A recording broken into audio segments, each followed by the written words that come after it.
నేను ఆల్రెడీ పవన్ కళ్యాణ్ గారు కూడా కలిశాను దేవారంలో.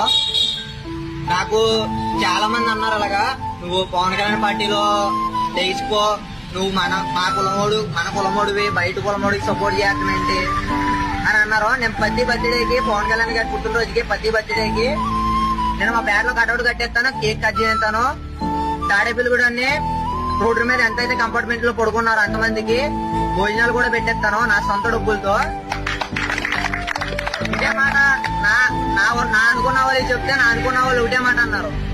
ఆయన కోపైన నీ కులం కాదు, నీ కులమే కాదు, అసలు నువ్వు ఎస్సీవి, నీకు సంబంధం ఏంటి, నువ్వు చేయడానికి అసలు హక్కు ఏంటి, నీకేం చేశాడు, పవన్ కళ్యాణ్ గారిని కలిసావు కదా ఏమన్నా 4-5 లక్షలు ఇచ్చా అని అన్నారు.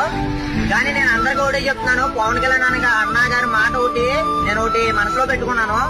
పవన్ కళ్యాణ్ తప్పు చేసినా తనకే తీసేసి చెప్పమన్నారు. ఆ మాటకి నేను ఇప్పటికీ తలచుకుని ఆయన్ని ఎవరైతే వ్యతిరేకిస్తారో అందరికీ చెప్తున్నాను, పవన్ కళ్యాణ్ అనే ఒక్క వ్యక్తి ఒక కాపుకి, ఒక ఎస్సీకి, ఒక మాదికి, ఒక మాలకి, వీళ్ళెవ్వరికి క్యాస్ట్ పరంగా అయితే కాదు, అందరికీ న్యాయం చేద్దామని జనసేన పార్టీ అనేది వచ్చింది. జనసేన పార్టీని మనం అందరం